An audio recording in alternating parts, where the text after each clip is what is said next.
puntata numero 22. Oggi siamo in compagnia di Veronica Cara e Sabrina Marras. Benvenute. Ciao. Grazie Simo. Ciao. Ciao a tutti. Grazie per questo invito, diciamo. Grazie a voi. Come state? Tutto bene, dai, tutto bene, fa un po' di caldo, ma si resiste.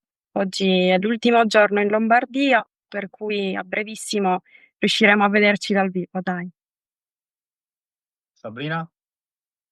Tutto bene anche da queste parti. Io sono già nella mia Sardegna, quindi mi godo già Che bello. il sole e ti aspettiamo tanto. Un Sì, bel perché po'. con quel cognome e quell'accento non sei proprio lombarda, no?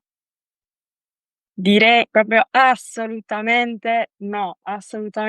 Chi mi dice: "Ma ormai vivi qua da 3 anni, ti sei trasferita da 3 anni", io dico: "Ma io non mi sono trasferita ragazzi, io sono sarda, cioè io vivo in Sardegna, poi c'è ogni tanto, diciamo, questa parentesi temporale in cui io sto in Lombardia, ma io sono sarda ragazzi". Cioè, che si sentissero tutte le vocali e le doppie consonanti. È proprio una caratteristica che deve emergere, diciamo. Sarda doc. Insomma, Esatto. tre sardi doc. Beh, io non proprio, sono Esattamente. Tu 50 e 50, 50. giusto? Quindi ci conosciamo tra di noi? Dai, sì, Come negarlo? Sì, dai, possiamo dire che siamo amici, mettiamola così. sì, Eh sì. sì, penso L'abbiamo sia già detto, emerso dall'intro. si capiva. Ok, però non siamo qua né per parlare di Sardegna né per parlare di amicizia, ma siamo qui per parlare di osteopatia. Pronuncio bene? Dico bene? Assolutamente. E Corretto. qua ci siamo. Ok.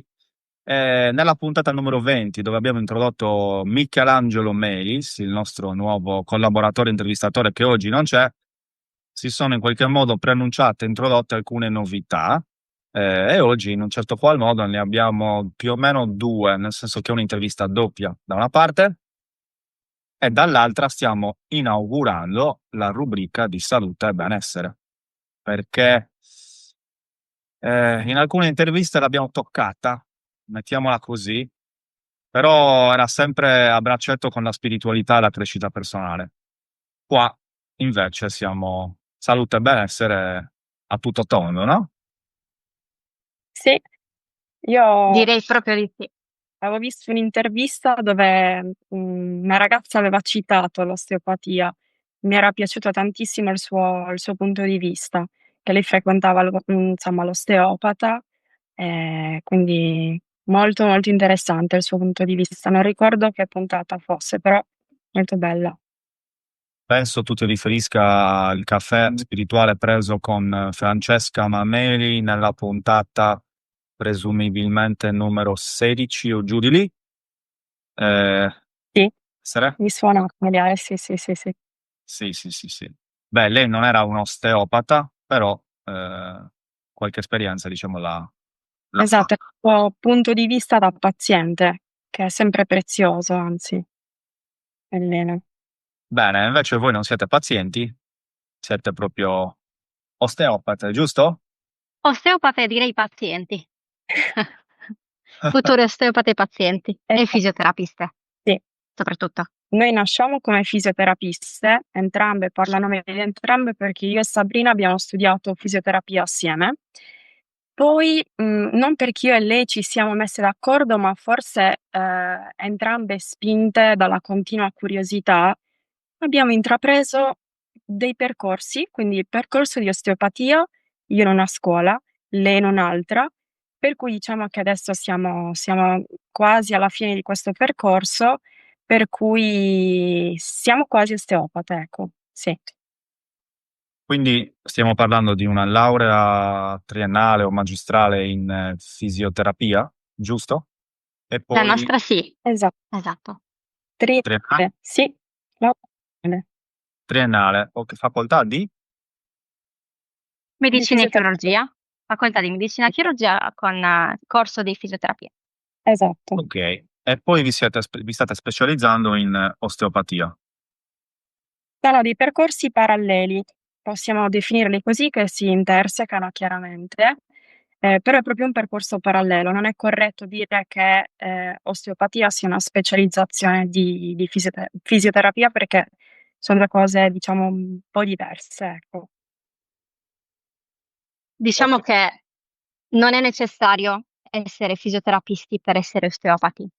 È piuttosto una nostra scelta, parlo anch'io, per 2 sia perché conosco Vero e sia perché so che il pensiero è lo stesso, che è più una scelta personale il fatto di integrare sia fisioterapia che osteopatia, perché poi vedremo piano piano magari come andiamo a spiegare che cos'è.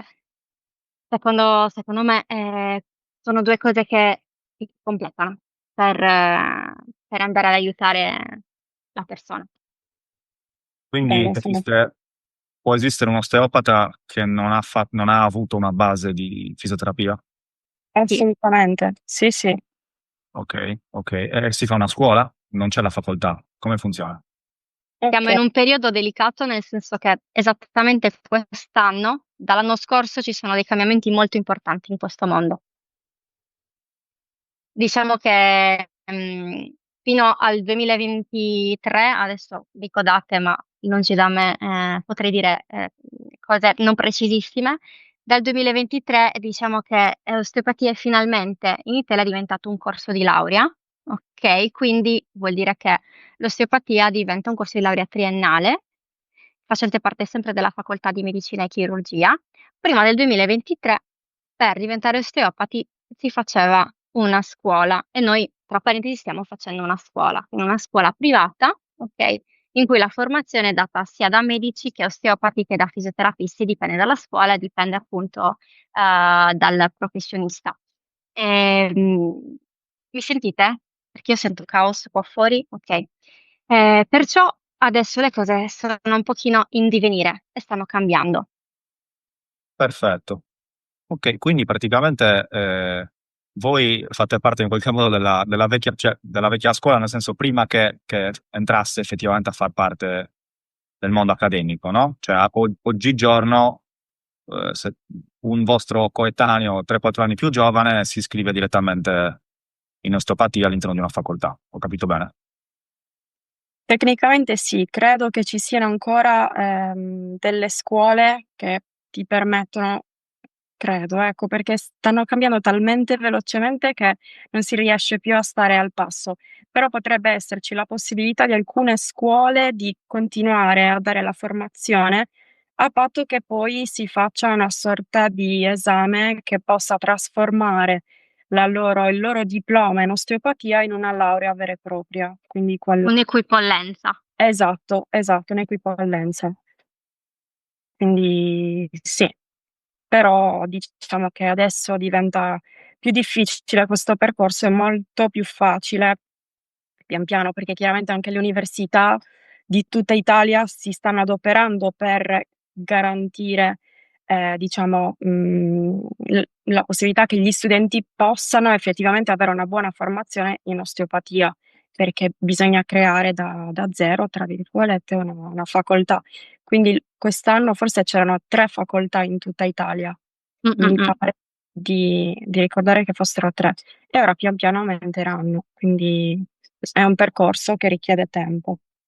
Questa è la situazione in Italia. Non so, per caso sapete qual è la situazione all'estero? Ci sono magari altri paesi europei o extraeuropei dove magari hanno anticipato l'Italia ed è entrata prima all'interno del mondo accademico? O Sì.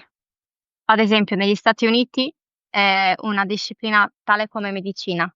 Solitamente gli osteopati negli Stati Uniti sono anche medici, giusto, vero? Assolutamente, sì.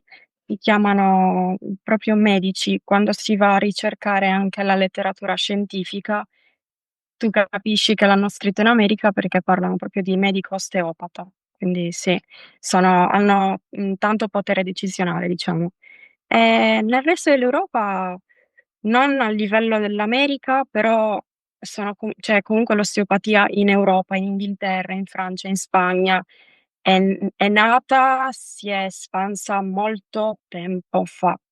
L'Italia, ha permesso la formazione degli osteopati, però ancora tarda nel, come dire, rendere, questa facoltà rendere questa professione una professione sanitaria a tutti gli effetti, ecco, quindi un po' così. Quindi l'Italia, no, ve l'ho chiesto perché non so se avete visto, so che voi intanto qualche puntata ve la guardate, con la musicoterapeuta, questo discorso è già fuoriuscito e anche con la costellatrice.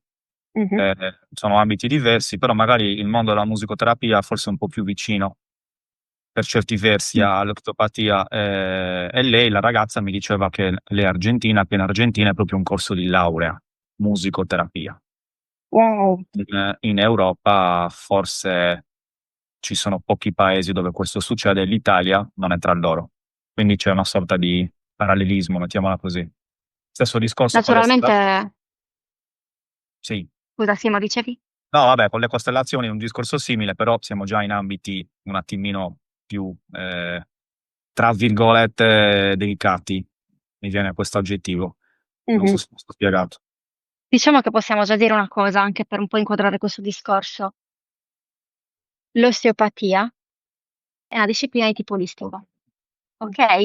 Disciplina di tipo olistico o comunque del 2025, che ora le cose stanno cambiando e quindi sta diventando un corso di laurea, una professione sanitaria, l'osteopatia non dico che è sempre esistita, ma sicuramente esiste dalla seconda metà dell'Ottocento, del 1800, ha fatto sempre parte di quelle terapie di tipo non tradizionale, Beh, ok? Ok? Quindi diciamo che prima rientrava nella categoria di tutte quelle altre terapie olistiche come può essere la naturopatia, come può essere la riflessologia, anche se anche questa sta crescendo, si sta evolvendo tanto e posso dire anche che molte tecniche della riflessologia planetare vengono utilizzate dai fisioterapisti stessi, ok? Dipende dal tipo di formazione che una persona fa, ok? E su che cosa si specializza. Però sì, c'è questa evoluzione, ok? E in base allo stato di cui ne stiamo parlando, l'osteopatia ha una storia a sé, ci sono stati paesi in cui si è sviluppata prima e stati a paesi come noi in cui si sta sviluppando dopo, però ha comunque una storia, stiamo parlando già di un secolo e mezzo e più o meno è nata più o meno nello stesso periodo in cui è nata la fisioterapia.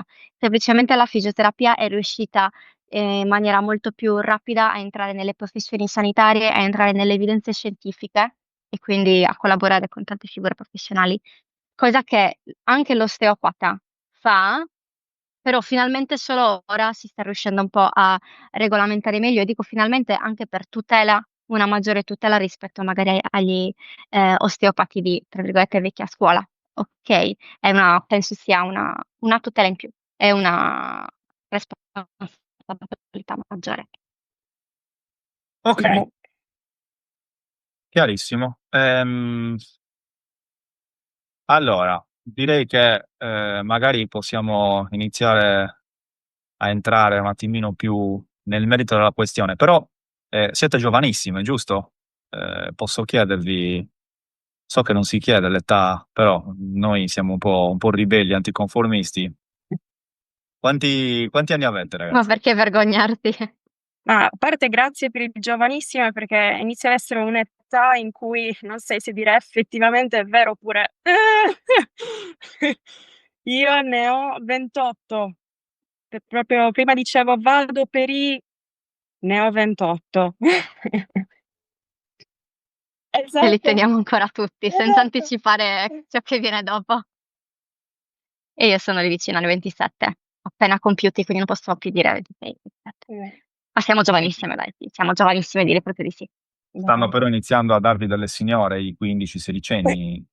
Purtroppo è successo. A me è successo una volta in aereo che questa ragazzina, che a me sembrava in realtà pure una ragazzina grande, nel senso 17, 18 anni, mi desse del lei e io sorridendo l'ho guardata e le ho detto, ma perché mi dai del lei? E lei mi ha detto, boh, per rispetto, perché lei è grande. E io, scusami, quanti anni mi dai? In realtà mi ha fatto molto più piccola, perché mi ha detto, bah, secondo me 18-20 anni.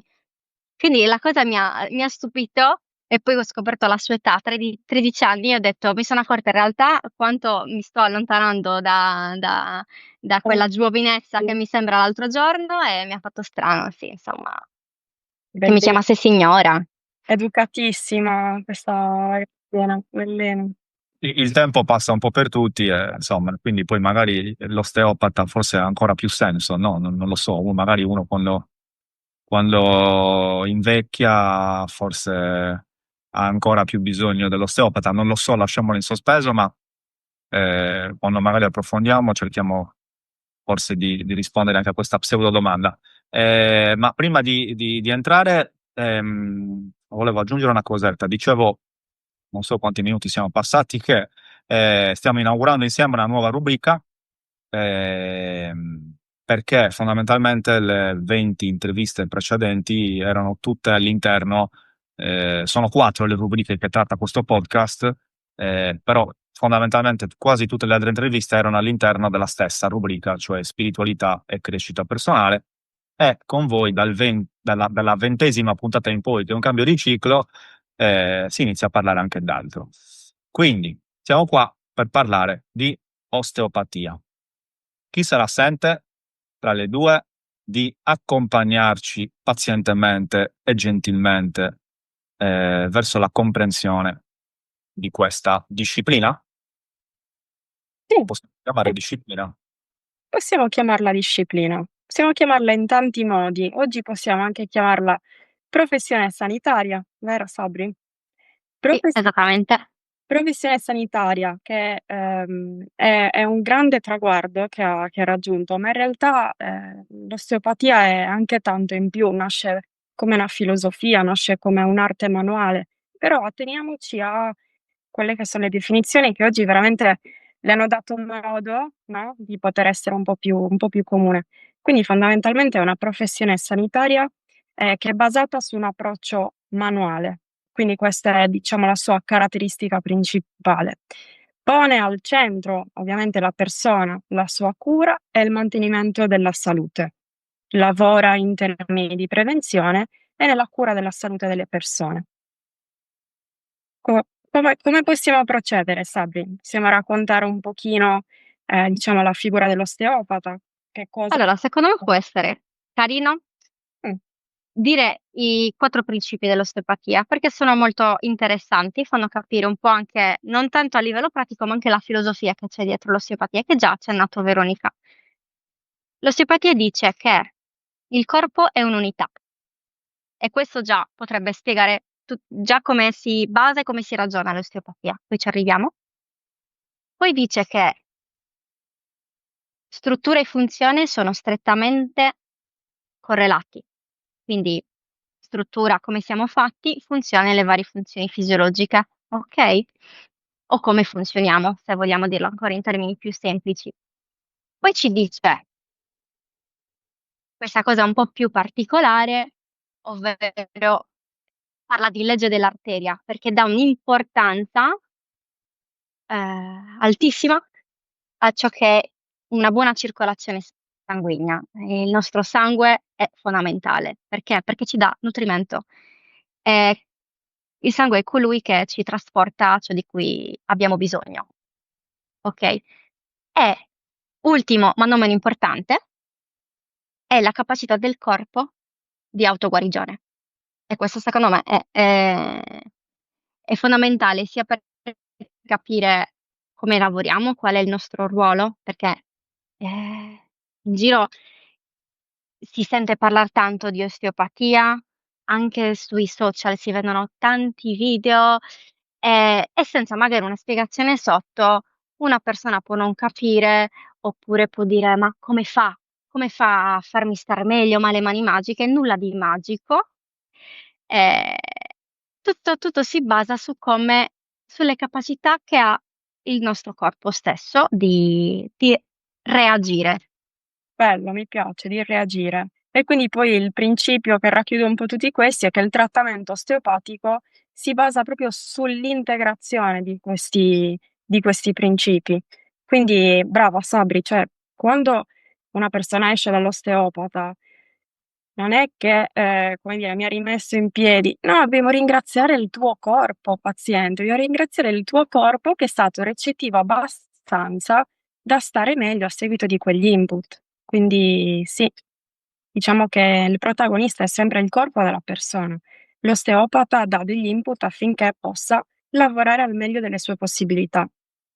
Esatto, esatto.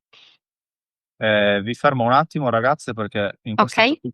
secondo me c'è già un bel po' di carne al Mm. fuoco. Così si dice, ho fatto una Posso impressione. dirti, penso sia giusto, ma non sono la persona più affidabile con i proverbi. Di osteopatia. Vedi, c'è tutto un gioco tra noi che ci conosciamo, ogni tanto ci confondiamo con le frasi, eccetera. Allora, molto interessante. Diciamo che ho già capito perché ha faticato ad entrare nel mondo accademico, perché dal momento in cui, secondo me, poi non lo so, magari correggetemi, si parla di autoguarigione, si parla di corpo inteso in maniera olistica.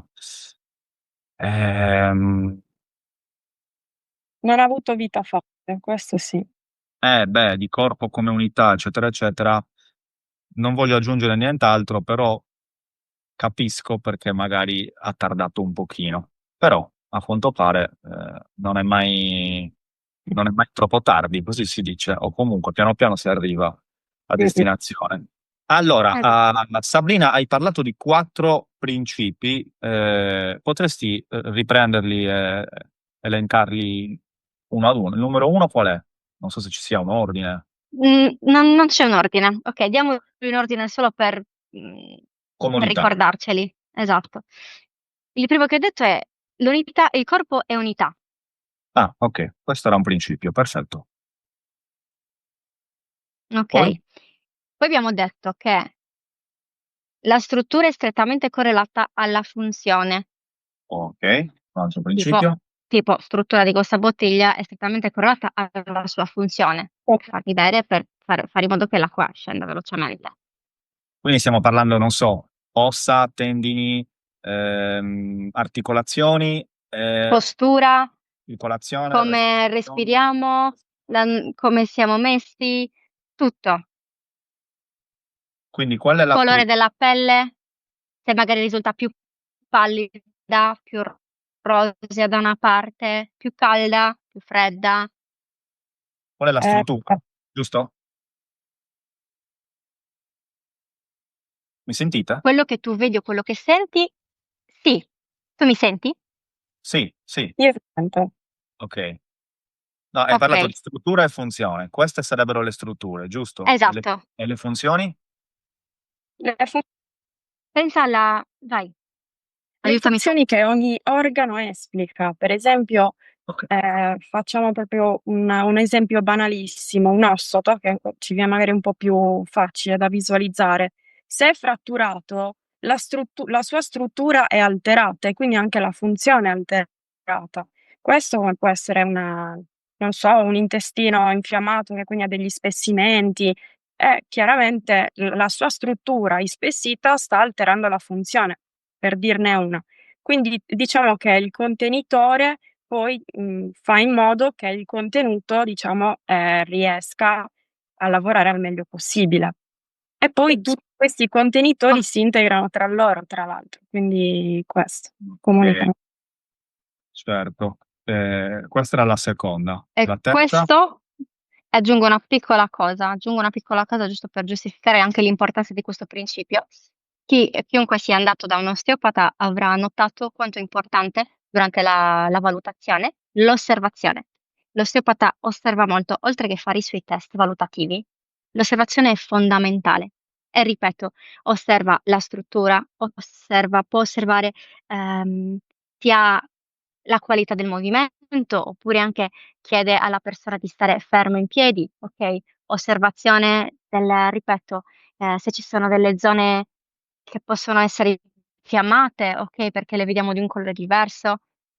Quindi per questo è molto importante, perché se io vedo qualcosa che risulta alterata, probabilmente c'è anche una funzione alterata. Però, Ok. La terza? Terzo La principio? terza abbiamo detto, la legge dell'arteria. La legge della, scusa, non riesco a sentire l'ultima parola. Arteria? dell'arteria, esatto. E dà molta importanza al circolo sanguigno. Ci sono tante tecniche che vengono utilizzate per favorire una corretta irrorazione. Irrorazione vuol dire quando appunto dai del sangue alla zona e quindi vuol dire che dai nutrimento. Perché ricordiamoci, per noi è fondamentale mangiare, se non mangiamo dopo un po' non si campa. Stessa cosa per le nostre zone del corpo. Se non ricevono un corretto apporto di sangue, anche lì qualcosa non torna. Benissimo. Ok. La quarta è l'autoguarigione? Il quarto principio o no? Autoregolazione è la capacità del Autoreg- corpo di autoguarigione, sempre ricollegandosi alla legge dell'arteria, ovvero che tecnicamente se una persona è in salute, all'interno del sangue ci sono già, diciamo, tutti i metaboliti, ci sono tante cose importanti affinché qualsiasi distretto corporeo possa avere la migliore irrorazione e anche la migliore nutrizione. Abbiamo tutto in casa, il nostro sangue, se siamo in salute, fa già tutto e questo fa parte proprio della filosofia osteopatica. Quindi attraverso una manovra vado a riportare la struttura nella sua forma, non so, originaria, naturale, che mi consentirà poi, attraverso un'autoregolazione, autoguarigione, di fare in modo che la funzione funzioni bene. Detto Ok, ignorantemente parlando, qualcosa del genere. Quasi, quasi quasi. Nel senso che sì, è corretto, però facciamo subito una precisazione. Noi non aggiustiamo niente. Non siamo dei meccanici e non siamo neanche dei chirurghi che apriamo, tagliamo, rimettiamo a posto, cuciamo. Quindi è là, ci dobbiamo arrivare perché noi non mettiamo a posto le ossa, nonostante si chiami osteopatia, quindi etimologia greca, osteon che vuol dire ossa, pathos vuol dire malattia, sofferenza, ma noi non rimettiamo a posto le ossa. Diciamo che come ci arriviamo, vero, piano piano? io prima ho detto questa cosa, noi non facciamo guarire il corpo, noi diamo degli stimoli al corpo. Quindi, per esempio, se vediamo a livello, se c'è a livello visivo o a livello manuale, in concor- con concordanza col paziente, c'è un'area che è dolente per il paziente, un'area che secondo noi all'interno di un ragionamento può essere importante da trattare, da gestire, è lì che noi stiamo dando un primo input per cercare di migliorare quella struttura e favorire poi quella che può essere una funzione. Possiamo fare un esempio banale? Proprio banale, tremendo, però per esempio ci sono pazienti che hanno un blocco lombare, quindi si ritrovano impossibilitati a chinarsi a raccogliere qualcosa, okay? Che succede? Delle volte in tutte le strutture attorno mandano il corpo in protezione della serie: "Qua c'è qualcosa che non ci piace, io nel dubbio ti faccio venire il dolore appena provi a piegarti." Okay, quindi c'è proprio uno spasmo, ci sono, diciamo le strutture attorno che son lì un po' in protezione. Quindi attraverso, diciamo, delle tecniche dolci più o meno con una pressione più o meno, importante a seconda di quello che poi è il trattamento specifico, si va poi a rimodulare un po' quello che può essere il dolore. Quindi si va a dare un input sulla struttura, no, in modo tale che poi il paziente, prima che esca dallo studio, riesca ad aver già recuperato un po' della sua funzione, quindi riesca già, che so, a scendere un po' più in basso, ad avvertire quel movimento come, più agevole rispetto a prima. Ho fatto un esempio banalissimo, ho banalizzato un concetto che veramente, ci sono studi sopra, nel passato, ne faranno nel futuro, però per farvi capire, si danno degli input alla struttura, ovvero cerchiamo di dare un po' di armonia a questa colonna, vediamo se c'è qualcosa nella parete addominale, a livello viscerale, che può, giovare di un trattamento. Quindi dai degli input sulla struttura, con l'obiettivo di migliorare la funzione, ovvero il paziente che riesce nuovamente a piegarsi senza dolore. Non so se sia stato un discorso chiaro. Sì, Vabbè, per Sabrina sicuramente sì. Mm, Penso anche per gli ascoltatori. Però ne ok. approfitto per chiedervi, magari Sabrina, un altro tipico, classico esempio banale, soprattutto banale, se Di che possibile. cosa? Mm, sulla falsariga dell'esempio che ha fatto Veronica, non so, tipico problema che può gestire in qualche modo attraverso una manovra all'osteopatia sulla struttura che poi vada a migliorare la funzione. Ha senso la domanda? Ok. O non Sì, ti sto... diciamo che tutte le manovre vanno a lavorare e sulla struttura e sulla funzione, ok? La cosa curiosa e interessante è che molto spesso si agisce non nella sede di dolore, perché a volte la sede di dolore non è la sede che ha maggior problema.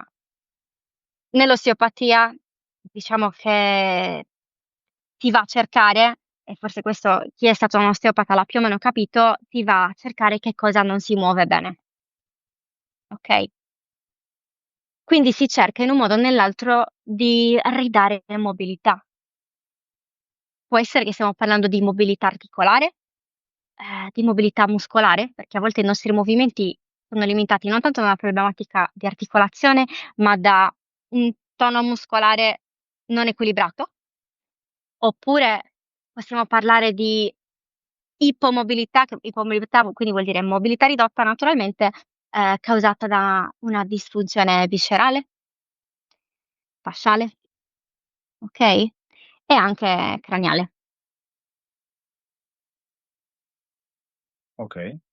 Prima che, esatto, vado in tecnici, magari mi perdo in tecnicismi o mi perdo se vuoi farmi qualche domanda a riguardo, tutto chiaro?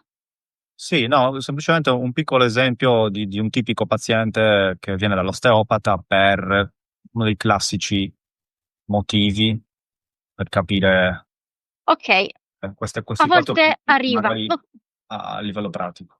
Ok, quindi facciamo capire un pochino che cos'è. Ad esempio, una persona arriva col classico mal di schiena. Non lo nomineremo tanto perché forse nessuno in questa terra passerà mai una vita senza aver avuto almeno un mal di schiena, molto importante. Quando arriva una persona con mal di schiena, io non guardo solo a livello lombare, ok, siamo un po' più precisi, ok, quindi si mette le mani sui fianchi, ti indica che gli fa male quella zona, io do attenzione a questa zona, ma non mi posso fermare là, perché quella può essere una conseguenza di una ipomobilità da un'altra parte. Quindi noi andiamo a valutare altre zone del corpo, perché il corpo è un'unità. Quindi, se una persona arriva perché ha mal di schiena, io innanzitutto per un osteopata e per un fisioterapista e per qualsiasi terapista è importantissima l'anamnesi, quindi raccogliere un po' la storia di quella che è il paziente, di quello che ha passato, di traumi precedenti, di altre patologie, altre problematiche, cose che ci vuole raccontare. Un po' noi cerchiamo di unire i puntini. In base anche a quello che ci racconta, il nostro scanner visivo fa una scelta e sceglie magari di guardare dall'alto verso il basso, quindi magari andare a cercare qualche cosa che non va a livello cervicale, dorsale delle spalle, oppure cercare un po' più in basso, valutare piede, caviglia, ginocchio, anca. Ok? Perché se qualcosa non si muove bene, siccome il corpo è un'unità, siamo uniti da ossa, articolazioni, fasce, muscoli, tessuto connettivo, il sistema nervoso, ok? Che comunica in mille vie, dall'alto al basso, dal basso verso l'alto. Quindi,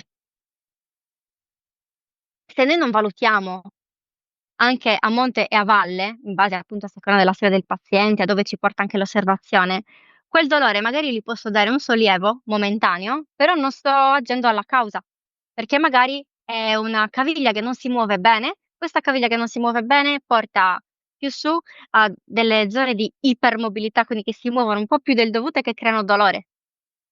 Quindi magari il dolore è causato da una problematica a distanza. Vero, verissimo. Tipo, possiamo fare l'esempio di, non lo so, sempre per questo, guarda, tipo, ti posso fare mille esempi, ma proprio mille, perché troppi, cioè 1000.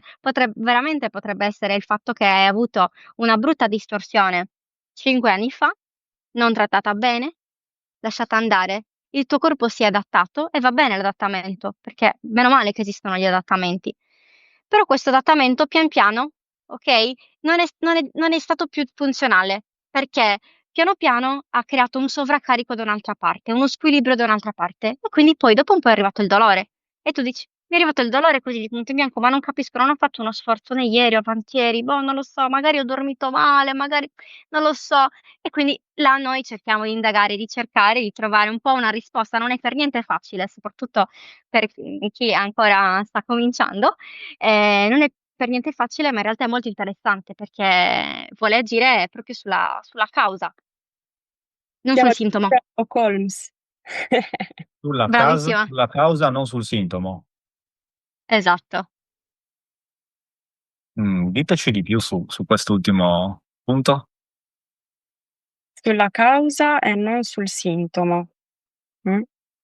Bellissimo l'esempio, per esempio, della distorsione. L'altro giorno ho avuto proprio un paziente con un blocco lombare e ha avuto una distorsione un mese prima. Questo paziente super sportivo, si allena 6 giorni su 7, sulla carta non aveva nulla, diciamo, che potesse portarlo a un blocco lombare, ha preso in braccio sua figlia, boom, si è bloccato. Eh sì, perché allora, ora non vorrei entrare in discorsi di biomeccanica, però come diceva Sabrina, il nostro corpo si adatta, quindi se c'è un dolore alla caviglia, il corpo fa una riunione, dice: "Ho bisogno di tutti gli altri, la caviglia dobbiamo tenerla fuori. Mi raccomando, vi voglio sul pezzo". Quindi schiena, lavora di più, bacino, cerca di sollevarti un pochino di più e quindi tutti quei muscoli vanno anche talvolta a lungo termine in sovraccarico. Quindi magari quel paziente doveva fare un lavoro specifico con un fisioterapista sulla caviglia e si sarebbe probabilmente evitato questo dolore alla zona lombare. Questo è un esempio molto, molto comune, diciamo correlato a quelle che possono essere delle articolazioni. Ma ci sono delle persone, per esempio, ehm come dire, che, talvolta vivono una vita molto stressante, per cui sono sempre soggette a pressioni al lavoro, in famiglia, devono essere sempre prestanti, quindi capita spesso e volentieri che, per esempio, alla valutazione del diaframma, quando si richiede una respirazione, si noti qualcosa che può appunto funzionare un po' meglio, lavorare un po' meglio. Quindi la respirazione probabilmente potrebbe avere un'armonia maggiore. Quindi magari queste persone, per esempio, si presentano per un dolore a livello cervicale. Mh. Un dolore a livello cervicale, qua ci sarebbe un mondo da raccontare. Quindi, come diceva Sabrina, sta all'osteopata, al terapista che osserva la persona, capisce chi ha davanti, qual è il momento storico della sua vita che sta passando, come gestisce le problematiche, della vita della sua routine, ma anche come si muove il suo corpo, no, se comunque è abituato ad allenarsi, se è una persona un po' più sedentaria. Il corpo comunica, ci racconta tante cose e noi, io, Sabrina, gli osteopati, i fisioterapisti, chiunque in questo settore studiamo tantissimo per cercare. Chiropratici, anche loro fanno Esatto. parte di questa. Mm. Bravissima, studiamo tantissimo per cercare di decodificare quello che il corpo ci racconta in quel momento, okay, quindi dietro questa, frase molto semplice ci sono dietro studi, di anatomia, non necessariamente solo me, ma chiunque in questo settore studia tanta anatomia, tanta fisiologia, tanto sistema nervoso centrale, periferico, come diciamo i tessuti si combinano tra di loro. Tutto questo per dire: "Okay, ti tratto lo stomaco, ti tratto diciamo la regione diaframmatica perché ti fa male il tratto cervicale." Banalizzato al massimo, però ecco diciamo un pochino, che cosa facciamo? Cerchiamo di accogliere la persona, abbiamo uno sguardo non giudicante, abbiamo un ascolto nei confronti delle persone e cerchiamo di capire che cosa ci sta raccontando il corpo della persona in quel momento, con umiltà, perché talvolta vediamo anche tante tipologie di persone, di problematiche, bisogna sempre approcciarle con umiltà, perché ogni caso è diverso dall'altro, quindi non si può dire: "Ah, boom, ti tratto il diaframma perché". No, con tanta umiltà bisogna sempre capire che cosa ci racconta il corpo della persona che sta davanti a noi. Ok, questo olismo e questa unità nell'osteopatia è circoscritta al corpo fisico, o si entra anche negli altri corpi, tipo emozionale, mentale e compagnia? Oppure il problema fisico deriva da un altro problema fisico, in qualche modo? Cioè, avete parlato di tutta una serie di collegamenti tra il corpo, quindi, non lo so, un dolore lombare non potrebbe derivare da un'altra zona del corpo, eccetera, eccetera, eccetera. Ma si scomoda anche la mente e l'emotivo? O È sempre lì, è sempre lì, non si spegne mai né la mente né ciò che proviamo. Quindi sì, anche quello è sempre in connessione. E può essere talvolta, non so se posso permettermi di dire la causa, ma sicuramente un fattore scatenante è molto molto importante. Quindi si prende in considerazione anche quello, ma attenzione, ognuno fa il suo. Nel senso che si prende in considerazione quello, nel senso magari con tanto tatto ed empatia si può consigliare alla paziente di cominciare un percorso diverso con degli altri professionisti, ok? Perché bisogna riconoscere un buono specialista è colui anche che, insomma, si specializza nel suo e poi indirizza un altro specialista laddove è necessario. Anzi, la nostra figura, eh, per la nostra figura è fondamentale il fatto che ci sia interconnessione tra le figure professionali, soprattutto perché lo scopo finale dovrebbe essere la guarigione, il benessere, per star meglio per star meglio la persona. Perciò, in teoria esistono nell'osteopatia anche delle tecniche somatoemozionali, delle ok? tecniche? Somatoemozionali, ovvero che tramite tecniche manuali in determinati punti si cerca di come far uscire determinati blocchi del tipo emozionale. Però qua io non mi ci metto dentro sia perché la mia scuola ha fatto una scelta che io condivido totalmente, ovvero che questo è il ruolo degli psicologi, ok? Anche perché sono cose molto delicate. Quando si fanno queste tecniche, se funzionano, la persona potrebbe anche cominciare a piangere senza un vero motivo. E quando si ha in mano la fragilità della persona, io penso che, insomma, meglio relegarlo a chi è specializzato in questo. Però sì, come vedi c'è una grossa correlazione. Bene, e poi a livello pratico, quindi io mi rivolgo a un osteopata, si fa l'anamnesi, si individua, e poi che succede? C'è una manovra?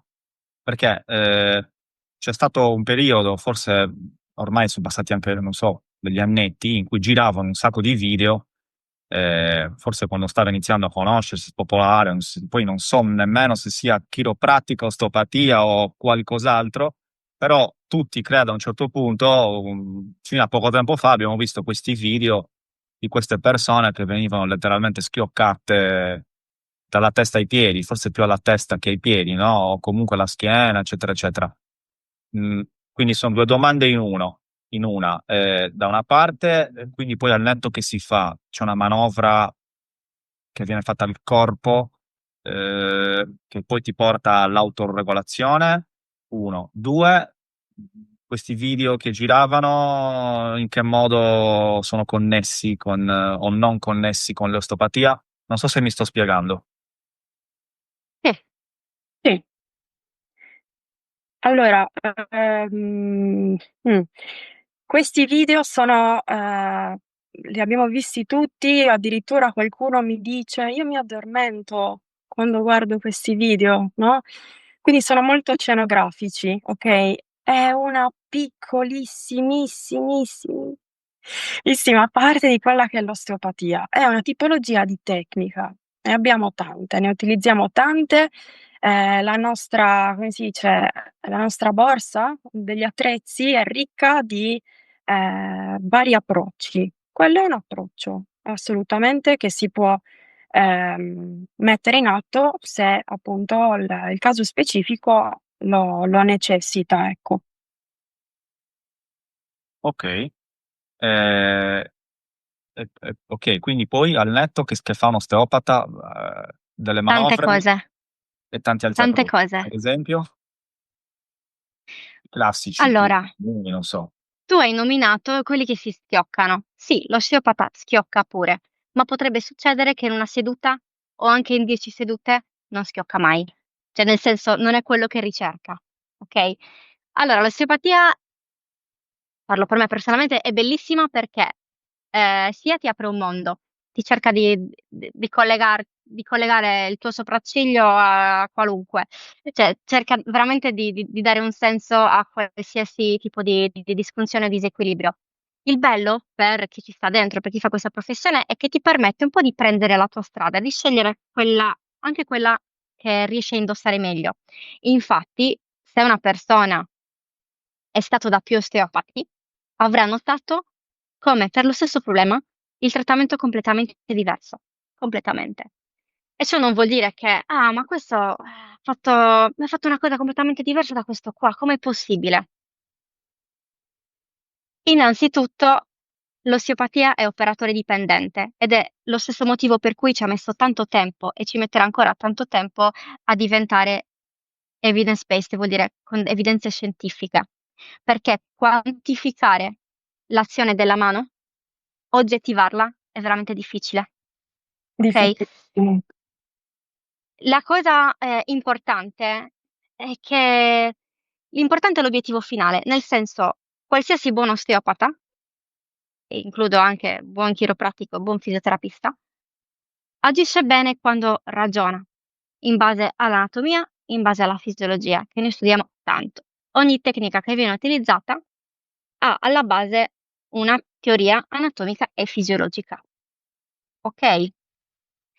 La maggior parte delle tecniche utilizzate, ha avuto anche modo di avere delle prove scientifiche dell'efficacia, okay, e chi non ne ha ancora, ma prima o poi ce l'avrà come avremo dei metodi più innovativi per la ricerca, altri ancora devono ancora avere diciamo una prova che quello abbia letteralmente effetto. Ma il fatto è che cosa abbiamo bisogno di più del paziente, scusate mi sto esprimendo malissimo, del paziente che si sente meglio. Cioè se il paziente sta meglio, noi abbiamo già raggiunto il nostro obiettivo, okay? E forse sono uscita un po' fuori discorso? Ti ho seguita Qual benissimo. era la domanda? Sì, no, no, perfetto, adesso ci sentiamo. La domanda era, ehm, poi al netto Okay. ci sono ho capito che le vie dell'osteopatia sono infinite, perfetto, mi piace, però, non so, qualche esempio concreto, io le chiamo manovre nella mia ignoranza, non so, tecniche le avete chiamate forse manovre, l'ho usato io, voi non l'avete mai detto, non me lo ricordo più, però c'è qualche tecnica, magari non so, più comune di qualche altra, ehm per capire poi a livello pratico come può aiutare un osteopata un paziente ad autoregolarsi e autoguarirsi in qualche modo. Ha senso la domanda? Mi guardate con delle facce. No, no, ha assolutamente senso. Posso fare una piccola regressione. Prima ancora delle tecniche, quindi il tecnicismo. Lo stesso tocco ha un effetto di regolazione del dolore pazzesco, okay? Quindi, ci sono tanti studi che cercano proprio di, come dire, studiare l'efficacia del tocco. Ma il tocco può essere di tanti tipi, può essere anche la carezza di tua madre fondamentalmente, no, quindi il tocco osteopatico è molto preciso e lavora su dei recettori particolari. Al di là di questo, quindi il fatto che già il tocco sia, diciamo, il protagonista del trattamento, ci sono anche varie tipologie di tecniche e tutte queste tecniche cercano di lavorare e stimolare quella che, noi definiamo un po' la modulazione, la neuromodulazione del dolore. Perché? noi proviamo del dolore.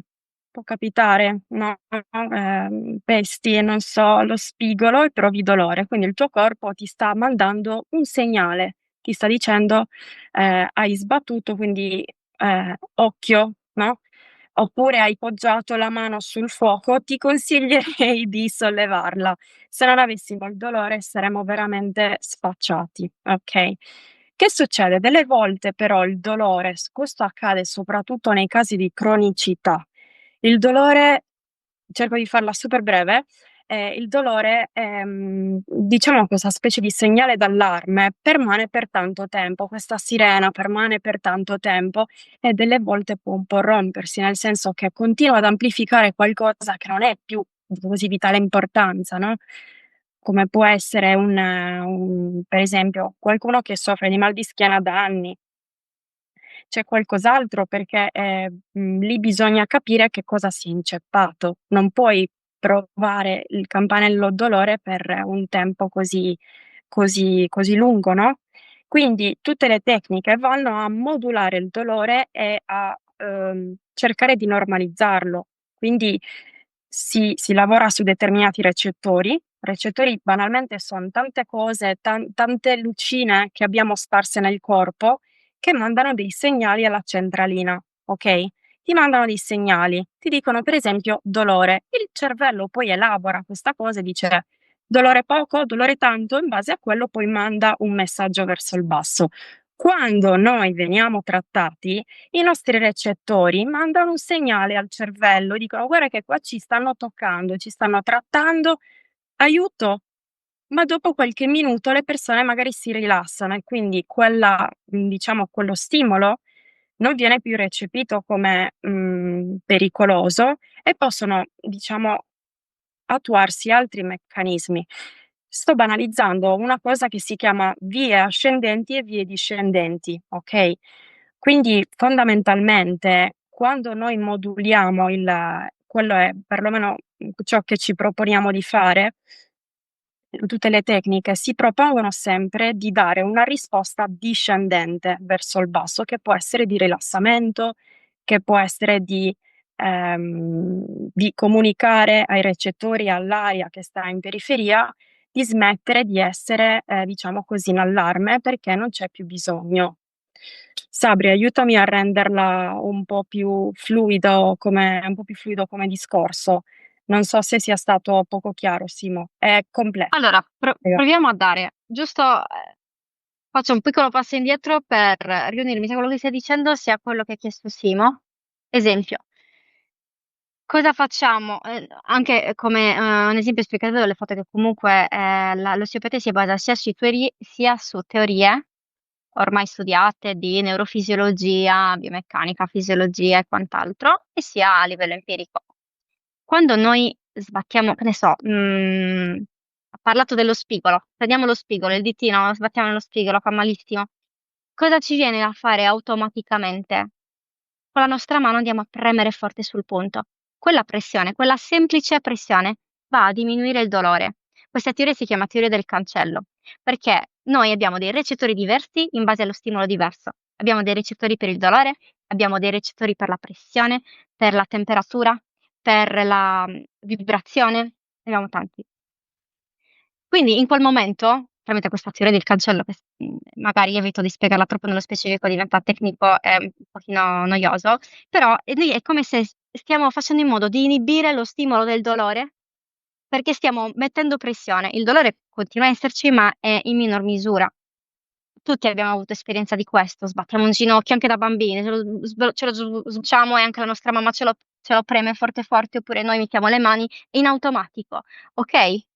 Questo è un piccolo esempio di cosa vuol dire, modulazione del dolore e come, con il nostro tocco possiamo un po' modificare almeno quello che è la percezione del dolore. Perché come diceva Vero, il dolore è un campanello d'allarme molto utile che se non provassimo dolore forse non saremmo qui, saremmo già morti molto molto prima, okay, perché ci dà delle importanti avvisaglie, ma allo stesso tempo molto spesso Veronica ha parlato di, cronicità, molto spesso diventa un dolore cronico.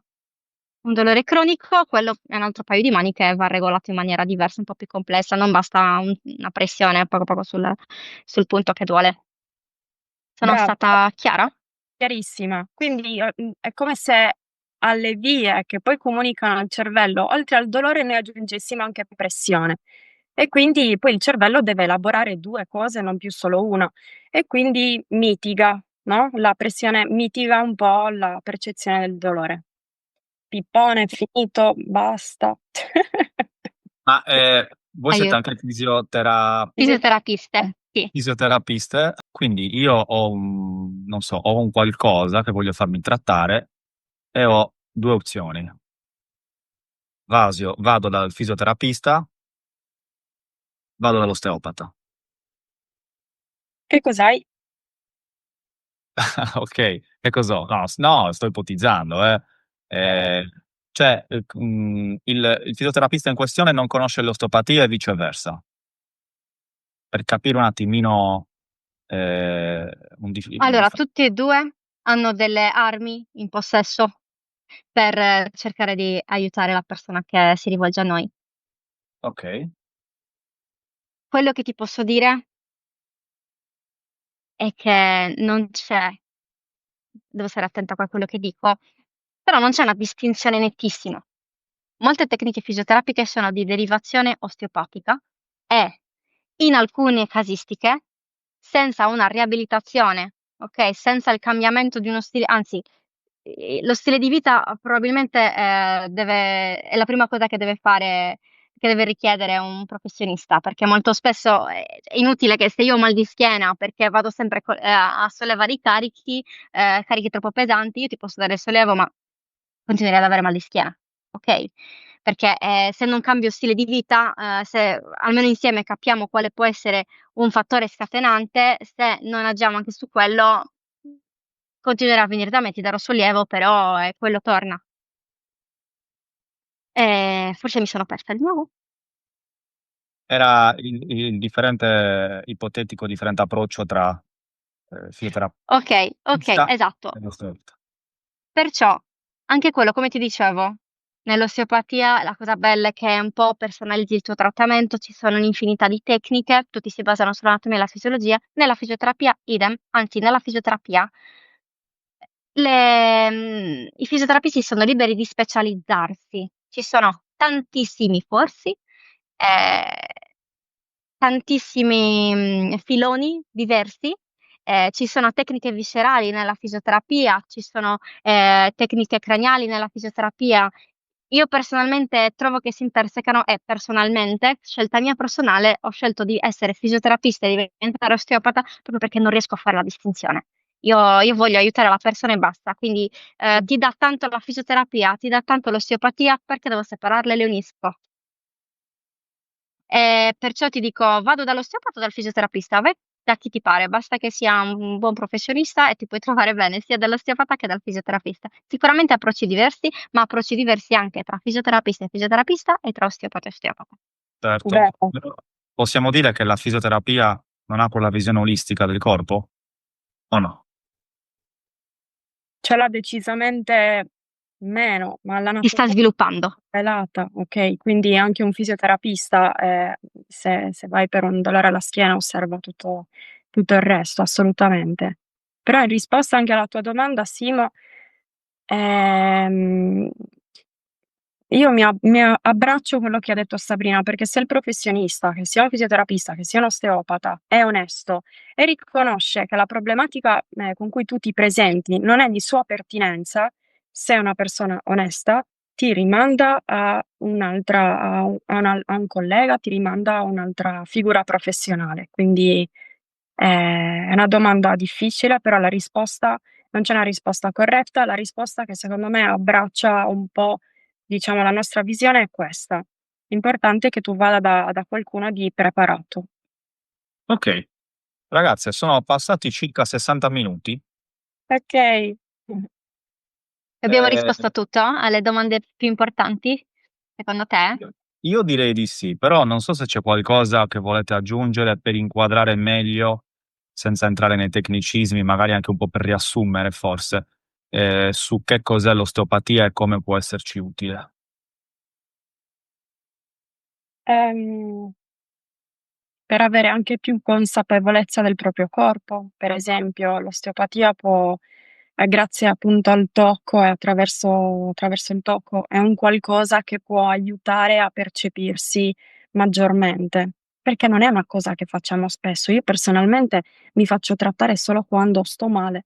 I miei colleghi poveracci devono fare dei grandissimi miracoli, però non siamo soliti farci trattare. E quando capita che qualcuno magari provi su di me delle tecniche, mi dice: "Ah cavoli, ma un periodo così vedo che qua potrebbe andare un po' meglio, stai digerendo bene." Non so, però avere una ti aiuta, secondo me l'osteopatia ti aiuta ad avere una maggiore consapevolezza di te stesso, del tuo corpo e di come anche si correla, perché poi alla fine si imparano un sacco di cose andando dall'osteopata. Io perlomeno annoio i miei pazienti con l'anatomia e tutti i racconti vari Mhm. puntuali. E Sì, diciamo poi che ricordiamoci che sia fisioterapia che osteopatia lavorano nella prevenzione, quindi appunto è interessante andarci anche quando non stiamo proprio male male, ma vogliamo fare un check. Mh, come dallo psicologo, cioè sfatiamo un po' il mito che bisogna andare solamente Bravo. quando cioè no, impari comunque e migliori comunque, no? sono d'accordissimo, Sì. assolutamente. Okay, volete aggiungere abbiamo parlato dei in qualche modo, no, a caratteri generali, a tratti anche un po' più approfonditi, abbiamo visto i 4 principi, però c'è qualcosa secondo voi che è rimasto fuori, sempre nella panoramica, sull'osteopatia che magari sarebbe importante aggiungere? O più o meno Vabbè, secondo me abbiamo sviscerato le cose più importanti. Non so. Sì, tu sì, ma non so, dal tuo punto di vista c'è ancora qualcosa che non hai capito, che non ti è chiaro, oppure non so, ti viene in mente qualche stereotipo che viene utilizzato riguardo alla figura?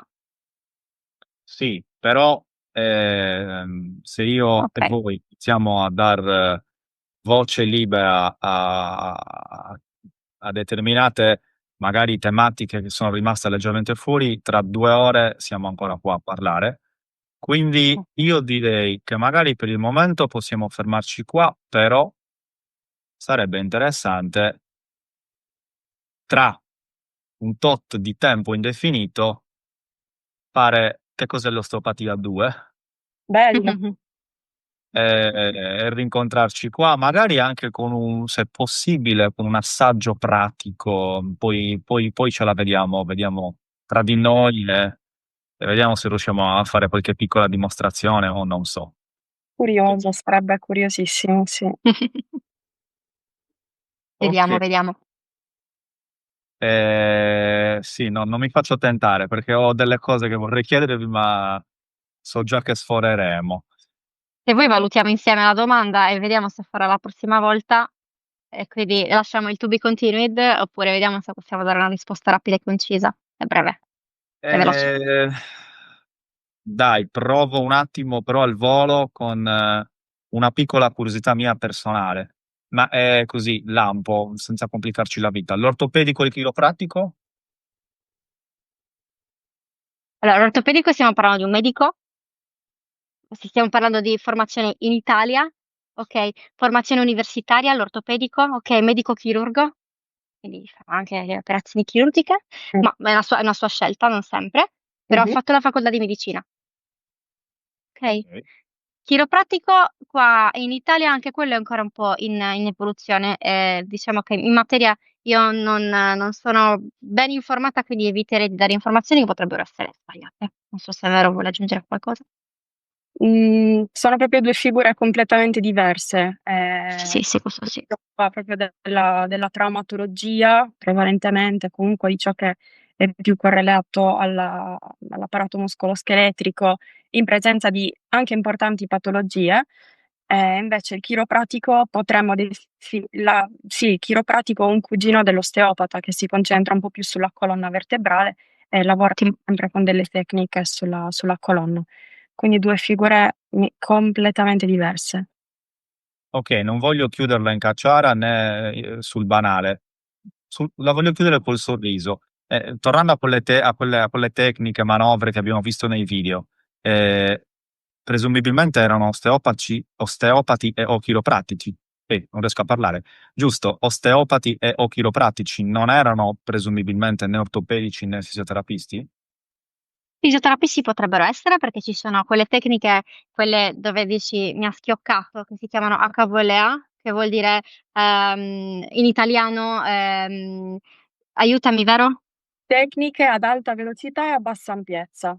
Okay, quindi quel tipo di tecnica ci sono tanti corsi anche per i fisioterapisti, il fisioterapista le può fare, okay, quindi può essere tanto. Ti posso dire che queste tecniche, in base a ciò che servono, vengono utilizzati anche da medici. Ci sono torini che fanno delle manipolazioni cervicali in base a quello che serve, ci possono essere anche degli ortopedici che fanno delle manipolazioni, però diciamo che prevalentemente, se quello di cui hai bisogno è un trattamento, queste cose te lo fanno chiropratici, osteopati e fisioterapisti. Altrimenti piuttosto è una scelta del medico specialista di darti quell'input in più che può aiutare.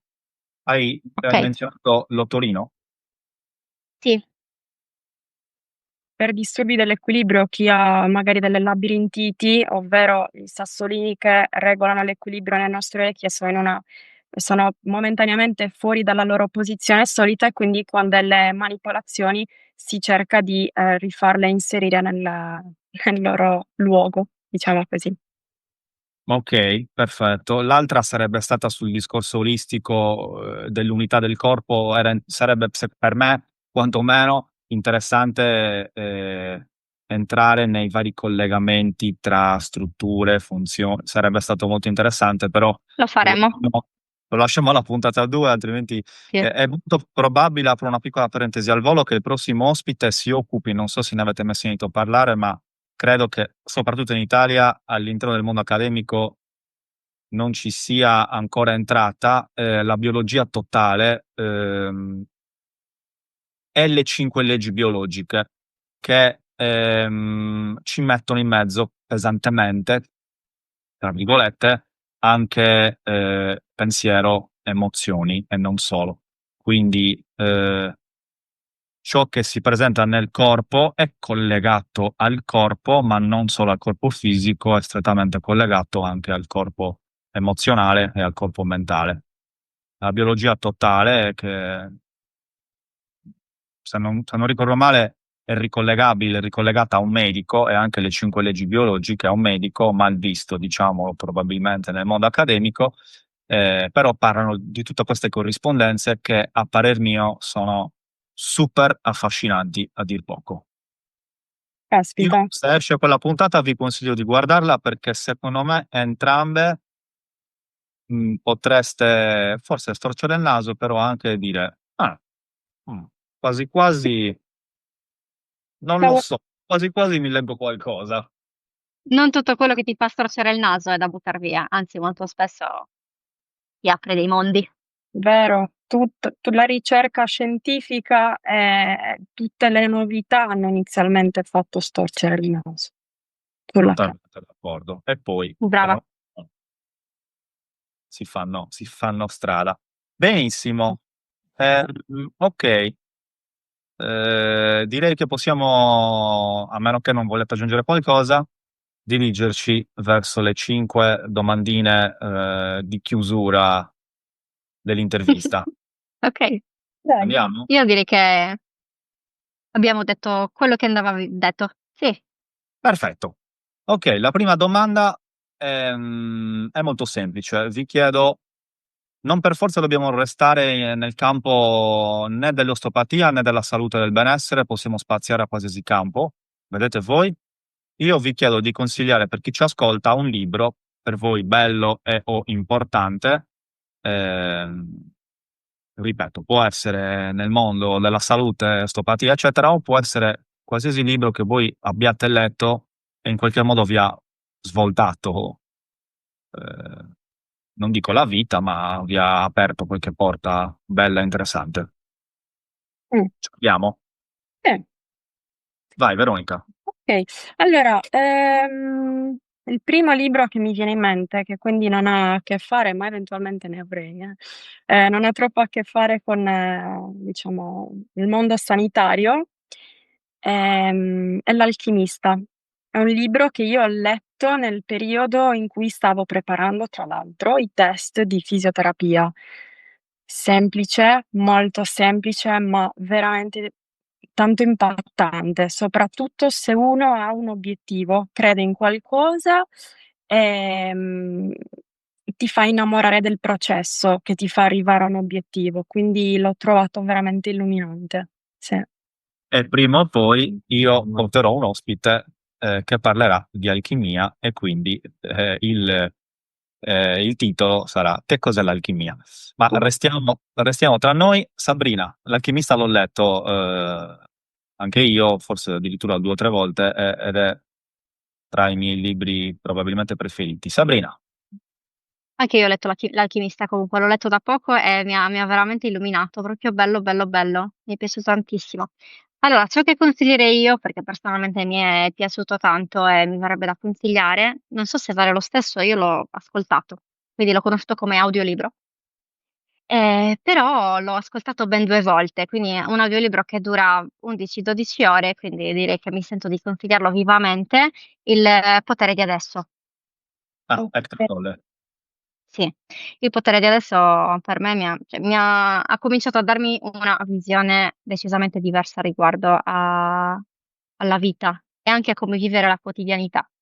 Mi ha dato modo di come mettere una lente di un colore diverso e devo dire facendomi star meglio sempre. Non che sia, diciamo l'obiettivo finale, però è come appunto fare luce. Bello. È un classicone nel mondo della spiritualità e la crescita personale che evidentemente ingloba anche la salute e il benessere in qualche modo. Eh sì, perché stiamo bene se stiamo bene anche con l'anima e la mente.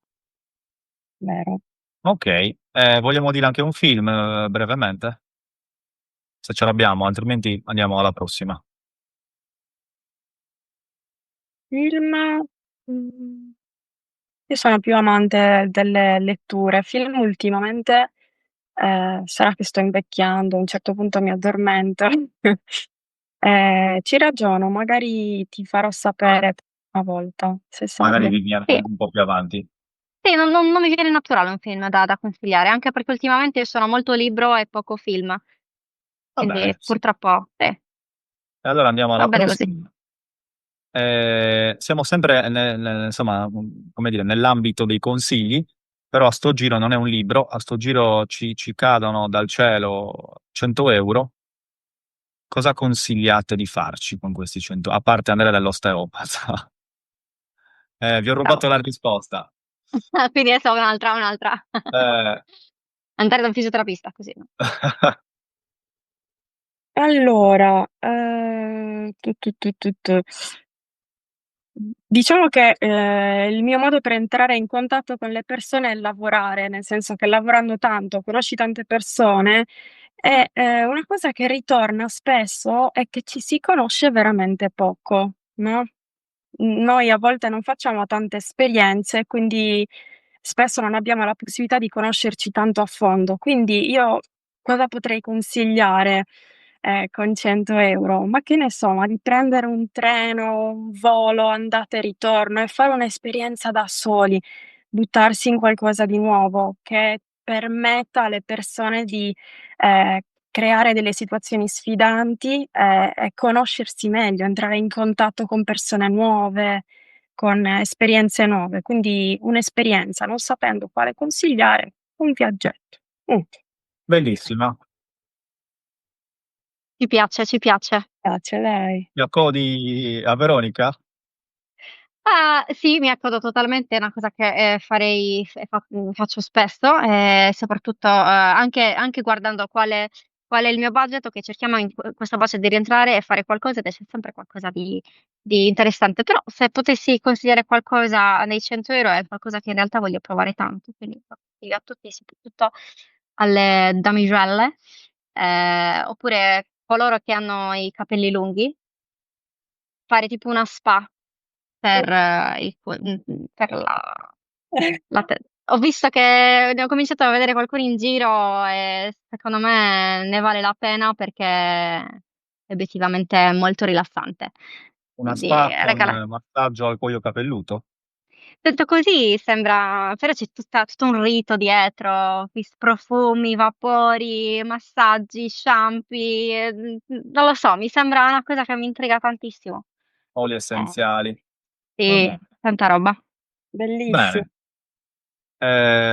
Siamo sempre nel cielo, però a sto giro non ci cadono 100 euro, ma saliamo noi a mettere un cartellone visualizzabile dal pianeta intero.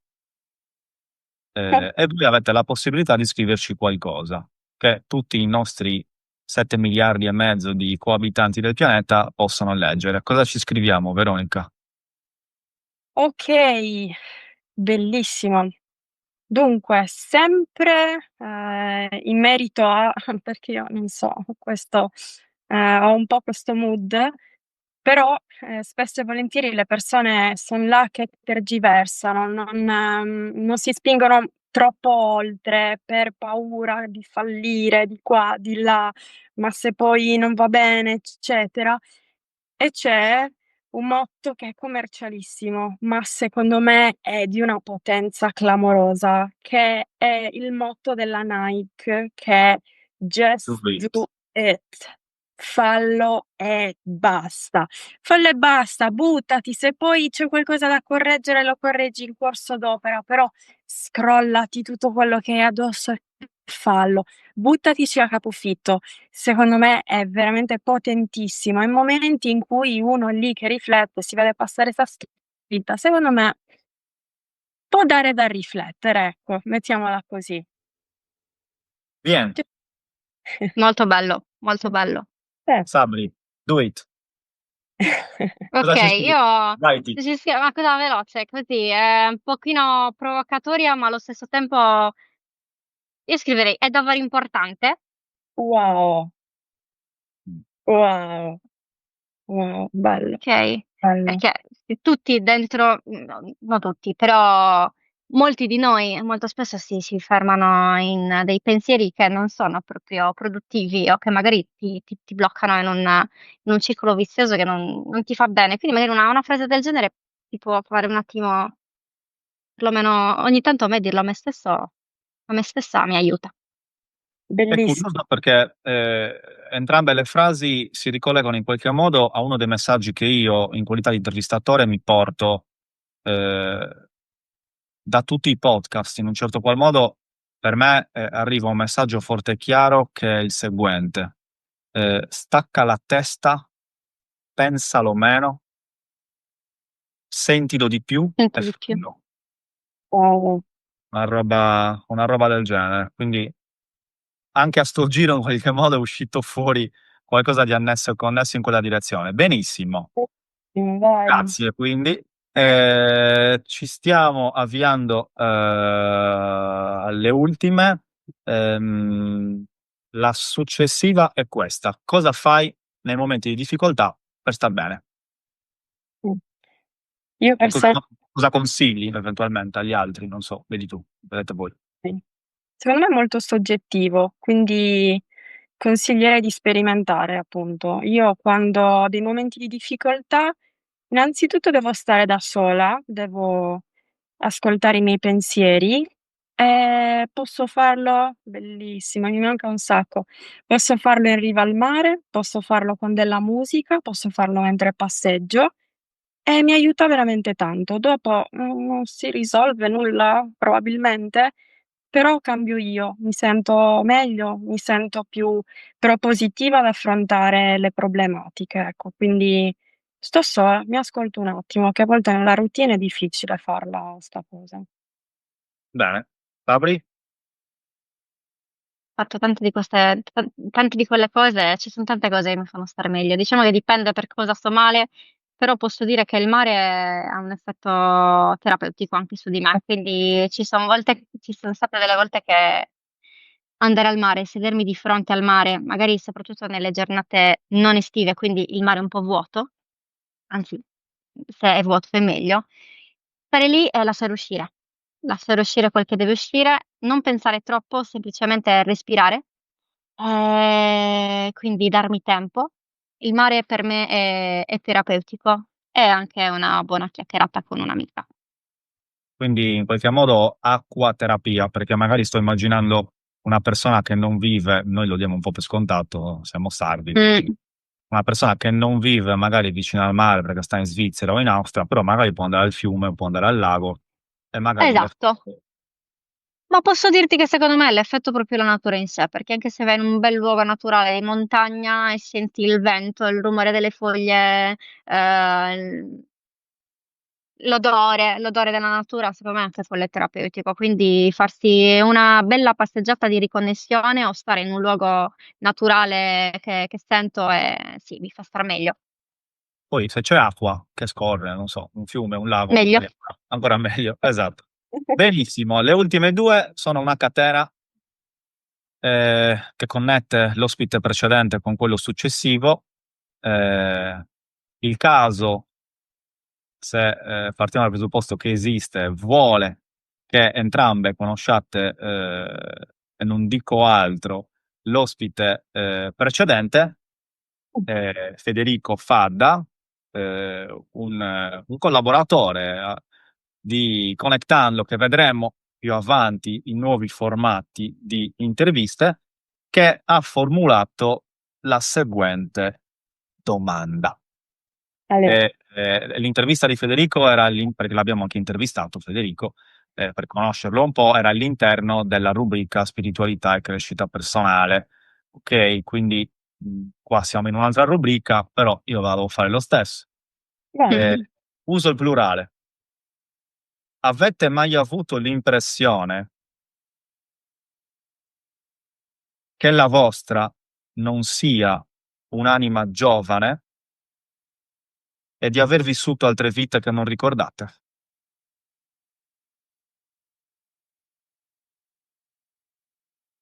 Wow, Federico!